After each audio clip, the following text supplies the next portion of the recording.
What about self-employed people? Like how do self-employed people ask for more money? That's interesting. I will use my own self as an example. When I finished the uni for positive psychology and coaching psychology, so I did a master's when I was doing my career transition from like corporate to entrepreneurship. I've been told that we should charge £50 an hour, and that's what coaches are charging. That is ridiculous. Like, that's not what coaches are charging. But of course, when I was first starting, I didn't know any better. I thought my teachers, they knew what they were talking about. All of us thought about that. And I think the good thing that I did in my case was build a really good network. So with other coaches, so I started listening how much money they were charging, how they were going about their business. And a lot of times, especially because a lot of the work I do, you can actually, my clients have monetary returns. So it's very easy to actually see what you're bringing on the table. So then I remember cases where my clients would make more money than me. And I would say, I'm doing something wrong here. That's not the right mindset. But I think as an entrepreneur, it's really important to have other entrepreneurs around you, and especially being intentional about having entrepreneurs that they're doing even better than you. Mm-hmm.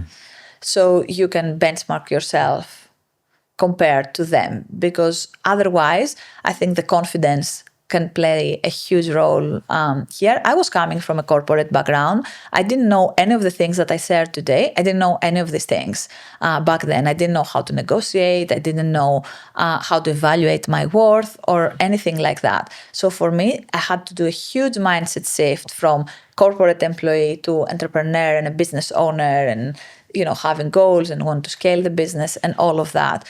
And I think my rates were increasing as my confidence was increasing. So seeing my clients getting results, that was building my confidence. But the significant difference made when I surrounded myself with other entrepreneurs and I saw what other people were charging.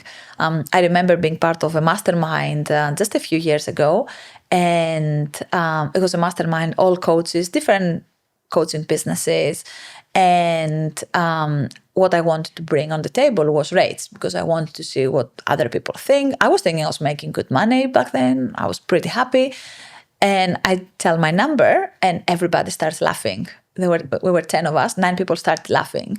And I say, okay, done. And they're like, we didn't tell you anything. I was like, you don't need to tell me anything. If I have 9 people laughing when they hear my rate, I know I'm not charging nearly enough to what I deserve. So I think there it's a little bit different because there are not really any benchmarks.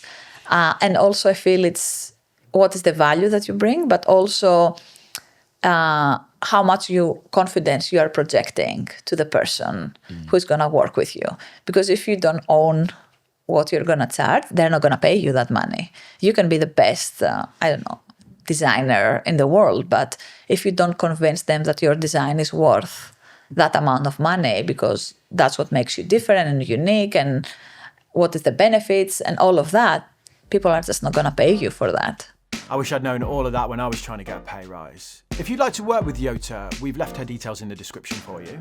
We also want to make it really easy for you to do some of the things that we went through today. So we've created a free newsletter laying out all of the steps, because there was a few of them. Plus, Yota's created a free workbook on how to value yourself. You can find all that linked in the description, and I really hope it helps you get what you're worth.